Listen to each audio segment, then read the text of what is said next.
Estamos en la sede central del Jurado Nacional de Elecciones. Vamos a conversar con uno de sus integrantes, nada menos que el doctor Willy Ramírez. ¿Cómo está, doctor Ramírez? Buenos días. Muy bien, muchas gracias, Rodolfo. En principio, estamos a 2 días porque me parece que el 12 de julio se cumple el plazo para que los que quieran ser militantes de un partido político y participar en el próximo proceso electoral puedan afiliarse. Así es el plazo para la desafiliación o afiliación a los partidos políticos, esto con miras a la postulación a las elecciones generales del 2026. Muy bien, es una sola fecha, no hay postergación o ampliación ni nada. Es una sola fecha inamovible porque así lo dispone la Ley Orgánica de Elecciones. Correcto. Esto con sus modificaciones que se dio en su momento y todo. Sí, así es. Ahora, ¿qué pasa con las últimas modificaciones? ¿Qué pasa con los partidos que están, por inscribirse y que los está considerando el máximo ente electoral? Esta es una muy interesante pregunta, por cuanto los partidos que están en proceso de inscripción, a ellos también se les aplica la misma regla, es decir, por más que ellos estén en proceso de inscripción o en vía de inscripción, también tienen que desafiliar o afiliar a sus militantes. Aun cuando no están inscritos ante el máximo. Aun cuando no están inscritos, porque ellos están en proceso de inscripción, pero tienen que acreditar un número mínimo de militantes. ¿Qué le parece el contexto, de los plazos? Ya tienen que estar apurándose los partidos para desafiliar o afiliar a los, a los militantes. Bueno, el plazo en realidad está de acuerdo o está conforme a ley, y esto ya con las últimas modificaciones, pero no se debe confundir el tema de la militancia o de la inscripción en un partido político con el otro tema, muy aparte por cierto, de la inscripción de un partido político. Hasta el día de ayer eran 30 los partidos inscritos y hay 17 que están en proceso de inscripción. Que no significa necesariamente que esos 17 van a lograr la inscripción. Claro, porque hay algunas impugnaciones, hay algunas tachas. Creo que hay 2 que están ya con la síntesis publicada, pero han sido objeto de medios impugnatorios que están pendientes de resolver. No tengo el nombre en este momento de las organizaciones políticas, pero en el más breve plazo y de acuerdo a los plazos legales establecidos también serán resueltos, ¿no? Eso es más o menos, por ejemplo, por decirlo de una manera así criolla, en la puerta del horno se pueden quedar. Bueno, en realidad no, porque todavía estamos a tiempo, ¿no? Para la inscripción de los partidos políticos hay otro calendario que eso todavía culmina, creo que en un par de meses más. Muy bien, justamente eso quería preguntarle para que haga la precisión. O sea, ¿los partidos políticos tienen un plazo de inscripción? Sí, claro. Con miras a la participación, el plazo de inscripción de las organizaciones políticas, llámese partidos políticos, de acuerdo a la última modificación, es 1 año antes de la convocatoria por el Ejecutivo. A ver, explíquenos por favor. Bien, cuando hay un proceso electoral, quien convoca es el Poder Ejecutivo, es decir, el presidente de la República con el voto aprobatorio del Consejo de Ministros y sale un decreto supremo. Entonces, 1 año antes de la publicación del decreto supremo convocando a elecciones generales, 1 año antes se vence el plazo para la inscripción de nuevas organizaciones políticas, llámese nuevos partidos políticos. O sea, estamos hablando de inicios del 2025, ¿no? Inicios del 2025. O finales de este 2024, todo depende de la convocatoria que haga el Poder Ejecutivo. ¿Cuánto tiempo usted en el Jurado Nacional de Elecciones? Yo estoy 2 años y algunos meses ya. ¿Usted recuerda en algún momento que hayamos tenido 30 o más partidos políticos en el partidor para un proceso electoral? Bueno, la verdad que no. Esto es bueno en cierta manera, pero más es malo. ¿Y por qué? Y ojo, aclaro que esto no es responsabilidad ni es culpa del Jurado Nacional de Elecciones, una vez más, porque se nos culpa de que el Jurado Nacional de Elecciones es el responsable por inscribir a tanto partido, y lo único que el Jurado Nacional de Elecciones, por medio del registro de organizaciones políticas, hace es cumplir fielmente y diligentemente también lo que la ley de organizaciones o ley de partidos políticos establece. ¿Quién da la ley? El Congreso de la República, porque esa es su principal función. Y en cumplimiento de esa ley es que se están inscribiendo las organizaciones políticas, puntualmente los partidos políticos. Hasta el día de ayer, como ya dije, habían 30 partidos y hay 17 que están en proceso de inscripción. Si le quisiéramos encontrar algunas ventajas, podríamos mencionar, uno, que hay una responsabilidad diversificada, ¿no? Porque al haber un mayor número de partidos políticos, esto como que diversifica la responsabilidad en más actores, ¿no? Hay más actores involucrados, entonces hay una responsabilidad un tanto compartida, ¿no? Otra de las ventajas sería la mayor competencia y el pluralismo, ¿no? Hay más actores políticos, exacto, hay más oferta, ¿no? Otra de las ventajas sería mayor inclusión y mayor participación. Bueno, la gente y aquellos sectores que nunca tuvieron la oportunidad de participar en la vida política de la nación tendrían ahora la oportunidad o la posibilidad de hacerlo, ¿no?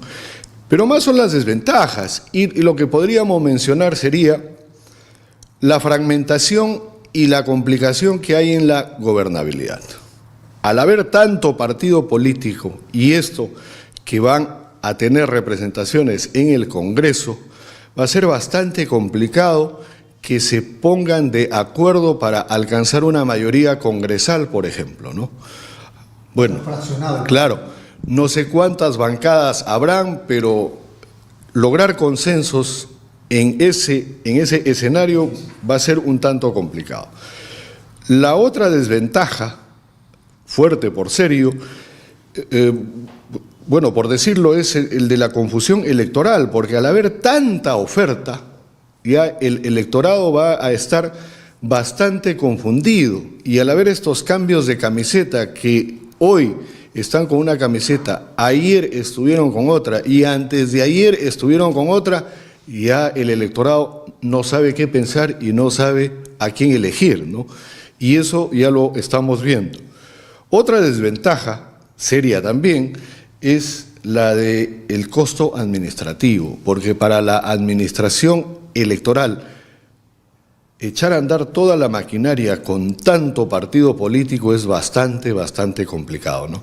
Desde el proceso mismo, que inicia con la reserva del nombre, que ojo, hay más de 200 reservas de nombre para partidos políticos y a ellos se les aplica la ley antes de la modificación ya con 700,000 y pico de firmas. O sea, bueno, a ellos se les aplica con 25,000 firmas. Bueno, pero eso es otro tema. Entonces, los costos administrativos que le decía. Y otra cuarta, ya una cuarta desventaja sería el debilitamiento de los partidos tradicionales. Si ya los partidos en cierta forma estaban consolidándose, amén de los que ya estaban consolidados, la aparición o la puesta en escena de nuevos partidos políticos debilitará sobremanera a aquellos partidos, entre comillas, tradicionales o a aquellos que ya se estaban consolidando o que ya estaban consolidados. Pero esa necesariamente no es una desventaja, puede ser, digamos, algo interesante e importante. Sí, pero siempre y cuando sean pocos los otros partidos, ¿no? Pero acá hay tanto partido, estamos hablando de 30 y con la posibilidad que sean 47, bueno, eso creo que no es saludable, ¿no? Frente a este contexto de desventajas, sobre todo en los puntos más importantes de las desventajas, ¿qué se puede hacer? ¿Se puede legislar para, digamos, acortar esas desventajas? Sí, bueno, hay ciertas salidas que que ya están contempladas, y una de ellas es lo que nosotros le llamamos el umbral electoral, ¿no? La valla electoral. Bueno, esto es que es... Luego de un proceso electoral, varios se van a ir. Claro, y estamos hablando de 6 escaños en 2 regiones distintas. Ojo, 6 escaños en 2 o más regiones. O sea, no es, como exigencia. No es en solo una. ¿Por qué? Porque uno puede arrasar en una región y alcanzar 6 o más escaños, ¿no? Es en 2 o más regiones distintas. Si no logra, se va. Si no logra, sale ya del escenario. Y la otra es el 5% como mínimo de los votos válidos. Y esto ya sucedió con un partido político, creo que es el Partido Morado, que si bien no alcanzó los 6 escaños, sí logró superar el 5%. Y eso es lo que lamentablemente se desinforma a la población. Se dice, ¿cómo es posible que no habiendo alcanzado los 6 escaños, siga vigente el partido? Un momentito, señor. La norma misma establece que está bien, no alcanzó los 6 escaños, pero sí superó el 5% de los votos válidos. Entonces, ese partido político todavía tiene vigencia. Y eso está así, establecido en la Ley Orgánica de Elecciones. La otra medida que hay que sí afinarla, ¿cuál? Es la del financiamiento público a los partidos políticos. Este financiamiento público debe ser racionalizado. Lo hemos visto. ¿Por qué?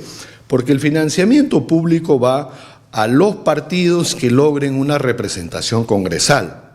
Pero luego que se logra esa representación congresal, hemos visto que esa bancada resulta fragmentada o seccionada, ¿no?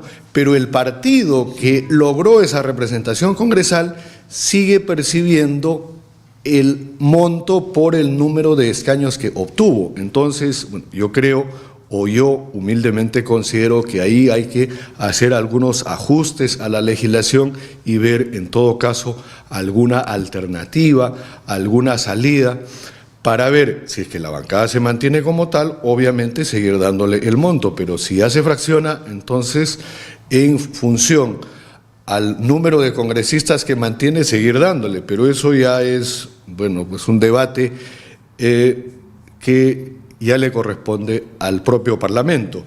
Y una tercera vía, una tercera medida, y es un tanto utópica, pero no imposible, es el de la educación cívica, ¿no? Y esto sí es de largo aliento.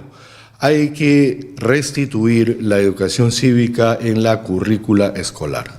Hace muchos años ya esto fue retirado y eso es algo que se debe retomar.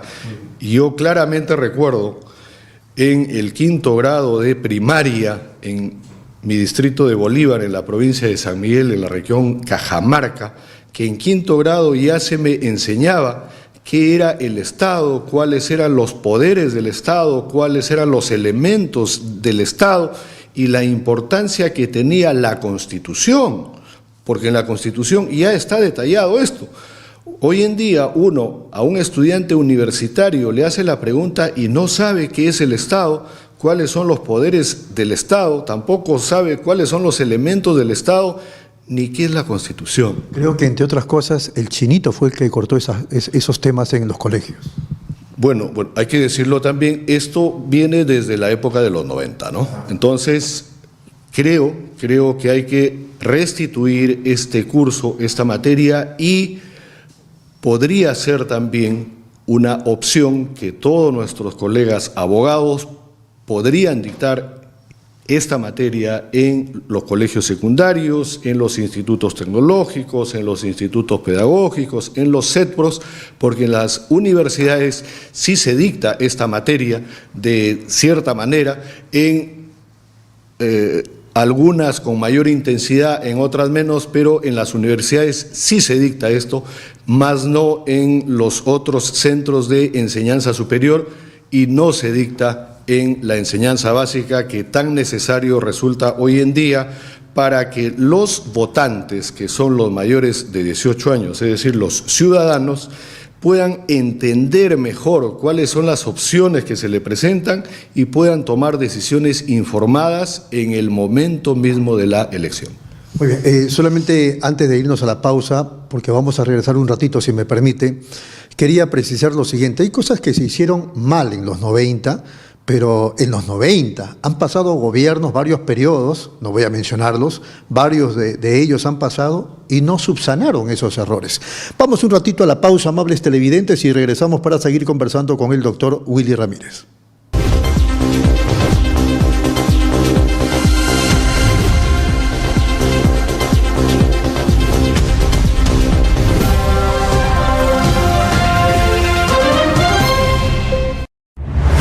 Nueva app de Derrama Magisterial. Maestro y maestra, realiza tus consultas y operaciones en la palma de tu mano.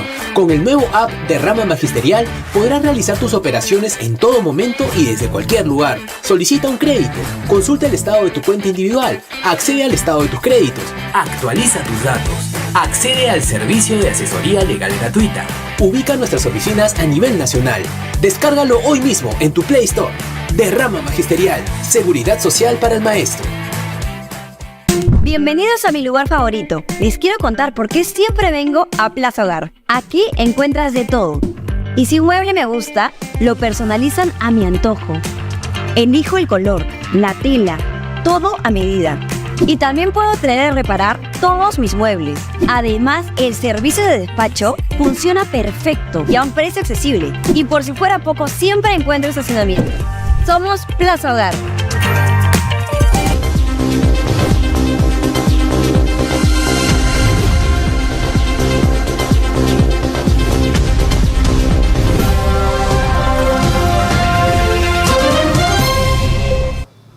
Muy bien, esto es Nativa Nos Conecta, estamos en Pulso Informativo, pero nos encontramos en la sede central del Jurado Nacional de Elecciones conversando con el doctor Willy Ramírez. Estamos hablando de este asunto de las elecciones, el plazo que se culmina para el asunto de las desafiliaciones o afiliaciones el 12 de julio, ya prácticamente no queda nada, 2 días en promedio. Y a propósito de estos temas, quería preguntarle si fue bueno o malo, doctor Ramírez, que se decidiera dejar a un lado el tema de las PASO. Desde mi particular punto de vista, y yo siempre suscribo lo que digo, esto no compromete ni al Pleno ni a la institución, aclaro eso siempre, es una suerte de disclaimer, ¿no? Vea, fue un error.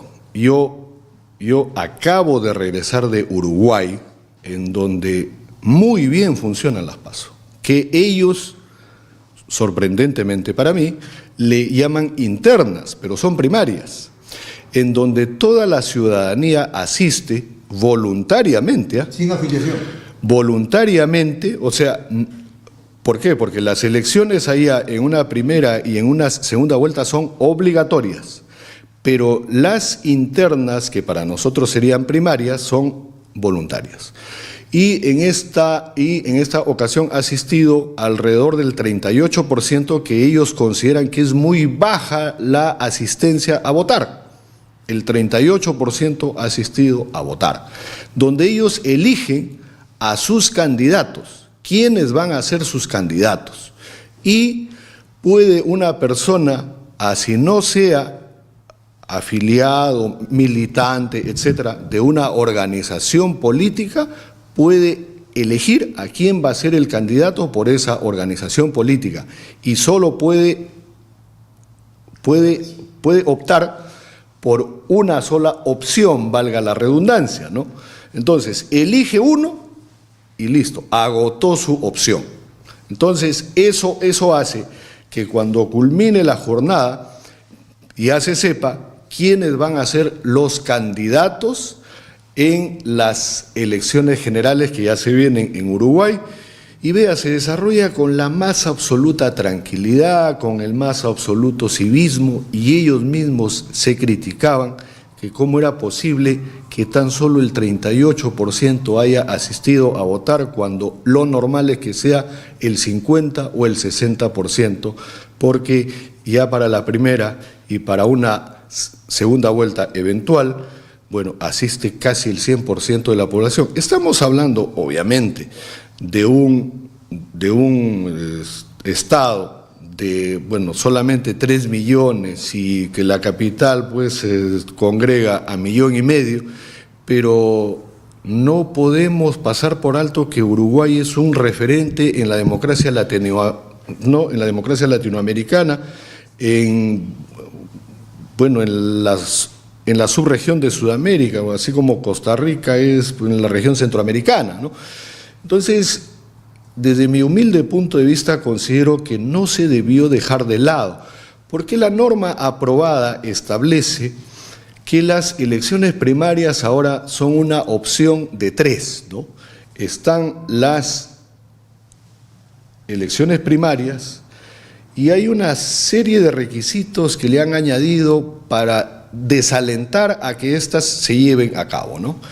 Están las elecciones internas que cada organización hace al interior de su militancia, ¿no? Bueno, que son un tanto cerradas porque nadie más participa, y está la opción C, que es la de los delegados, que es una reunión de amigos en donde dice eso va a primar ahora, quiénes van y quiénes no, y que es la que más incentivos tiene. Entonces la norma resulta un tanto sesgada porque lo que se alienta o lo que se incentiva es que sea más bien por delegados y que no sea por primarias.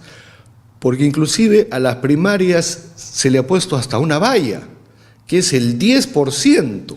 Entonces, si estamos hablando de un partido político que tiene 200.000 militantes, que lo hay, estamos hablando del 10%, 20.000.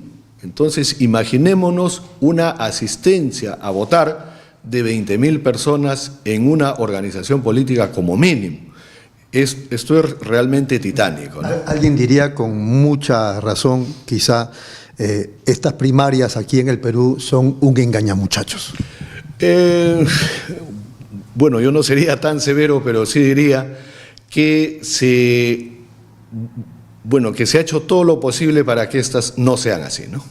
Muy bien. Usted acaba de hablar, y con esto termino, de la comunidad jurídica. Yo quería una impresión del doctor Willy Ramírez en relación al perfil que últimamente está tomando el Colegio de Abogados de Lima, que siempre se ha dicho es la conciencia jurídica del país, pero últimamente con la persona que ocupa el decanato actualmente, que me parece que es el doctor Raúl Canelo Rabanal, se emiten pronunciamientos, posiciones jurídicas respecto de lo que pasa en el país.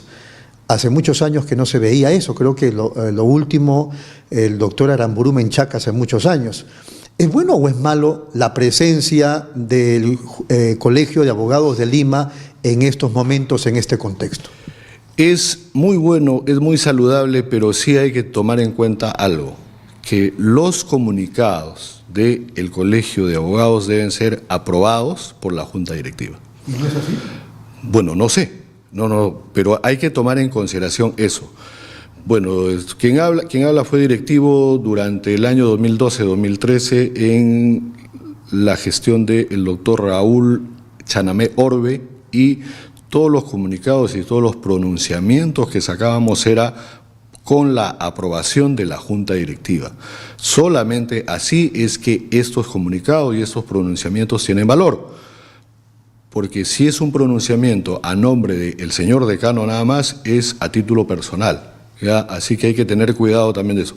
Esto es muy, muy saludable, porque no nos olvidemos que el Colegio de Abogados de Lima es anterior a la República, es de 1804 y tuvo un papel preponderante en la lucha por la independencia, en la creación misma de la República y en la lucha por reconquistar la democracia, ¿no? Y bueno, lo último que se vio fue en el autogolpe de Fujimori, ¿no? En donde el propio Parlamento, bueno, cuando fue pues tomado y todo esto, sesionó en el Colegio de Abogados de Lima al no tener en dónde sesionar, ¿no? Entonces era el doctor Raúl Ferrero, ¿verdad? No, era otro doctor, sí, no, el doctor Ferrero era el paz decano inmediato, ya, el paz decano inmediato. El nombre exacto del decano de ese año no recuerdo. Más bien Raúl Ferrero llega en su condición de exdecano inmediato. Y bueno, ya no le permitían el ingreso y ahí es que lo agreden, ¿no? Claro. ¿Por qué? Porque cuando se produce este tipo de crisis, los exdecanos, que ellos conforman el Tribunal de Honor y la Junta de los exdecanos, que es como una junta de notables, ¿ah? Entonces, inmediatamente se reúnen. Entonces, él acudía a eso y ahí es que se produce la agresión, ¿no? Él era el exdecano inmediato en ese momento, ¿no? Muy bien. 30 segundos para que se dirija a los televidentes y exprese una posición, digamos, de ánimo a nuestra población frente a la crisis política que estamos viviendo los peruanos. Bueno, hay que necesariamente mantener la calma en estos últimos días, en estos últimos tiempos que está un tanto convulsionado, y respecto a la afiliación y a la desafiliación, esto indefectiblemente se vence el día viernes 12, pero en el caso de los partidos políticos que están en proceso de inscripción, esto no les afecta por cuanto su proceso de inscripción todavía continúa hasta un año antes de la convocatoria a elecciones generales. Así que hay que mantener la calma, no hay que dejarse confundir, y en el 2026 estoy seguro que las decisiones serán mucho mejor tomadas, porque además es un año eminentemente electoral. En el primer semestre del año serán las elecciones generales, que tendrá ya como característica un Congreso bicameral, la Cámara de Diputados y el Senado, y en el segundo semestre del año serán las elecciones subnacionales, regionales y municipales. Así que hay que pensar bien, hay que reflexionar bien y hay que tomar la mejor decisión para después no estar arrepintiéndonos de nuestro voto. Ha sido muy amable. Gracias. Ha sido el doctor Willy Ramírez. Vamos de inmediato a la pausa. Regresamos con más en Pulso Informativo.